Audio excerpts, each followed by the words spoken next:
Drummond, also known as the Pioneer Woman, and I'm going to make one of my favorite recipes of all time. I'm making macaroni and cheese.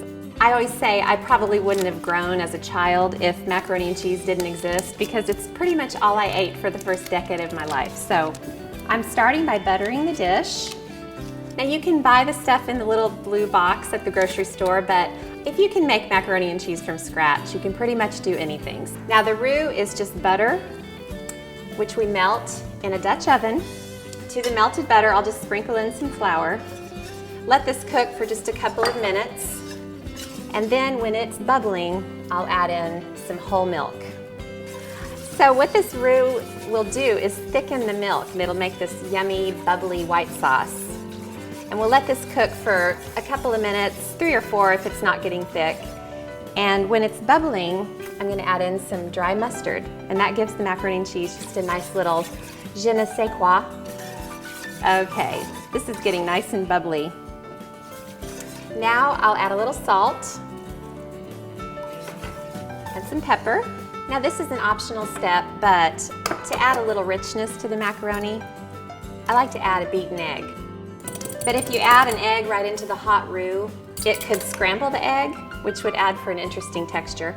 So I beat an egg in a bowl, and then I grab a little bit of the hot roux and spoon it in while I whisk it with a fork. And this will temper the eggs and get them warm enough so that when you add them back into the roux, it won't cook the eggs. This just adds a nice little extra richness to the macaroni that really puts it over the top. And when it's really, really hot, I'm gonna add shredded cheddar cheese. Now, I shredded this myself, and I found that if you use the pre-grated shredded cheese from the grocery store, it's coated in a little bit of a cornstarch substance, and it can make for a grainy macaroni and cheese. So I always grate my own cheese for macaroni. Just dump it on in, and this is where it starts to get good. This is where my kids come in and say, "When's dinner ready?" And this is where I send them outside and tell them not to come back for at least 30 more minutes. I'm just being honest here. Okay, we'll let this melt, and when the cheese is melted, I'm gonna add a little seasoning, and you can do whatever you want.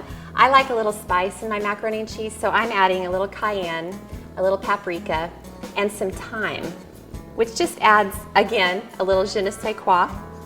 But you can add some fresh herbs, you can add chopped parsley, just whatever floats your boat. Okay, this is looking totally delicious. So I'm gonna taste the sauce because you really don't wanna undersalt it. You're gonna pour the macaroni in here in a second. It needs to really have enough seasoning for the whole thing. So I don't mind taking one for the team and tasting the sauce. Oh my. I need a straw. It's really great. So we've got hot, drained macaroni. I'm just gonna pour it right in. The kids are hungry. The oven's hot. The macaroni and cheese is ready. I'm gonna pour it into this buttered pan. Boy, it takes muscles to lift up one of these. There's a lot of cheese in here. Oh, yum. I might leave a little in there, and then I can taste test it for quality control while the rest is in the oven. Okay, and we'll just smooth out the top. Oh my gosh, that looks so yummy. Macaroni and cheese is my life. There's no getting around it. I'm just gonna top it with some grated cheese. You can top it with breadcrumbs, toast them a little in the skillet, and that gives it a nice crunch on top. But I didn't want to add any more time to this than I had to. The kids are starving. Now we'll put it in the oven and bake it for about 15 or 20 minutes till it's bubbly. And that's it.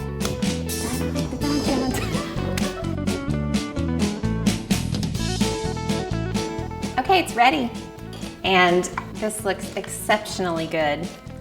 Of course, I say that every time I pull macaroni and cheese out of the oven.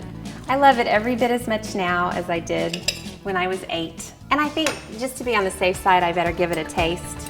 I wouldn't want to feed my kids anything that was substandard, of course. Perfect.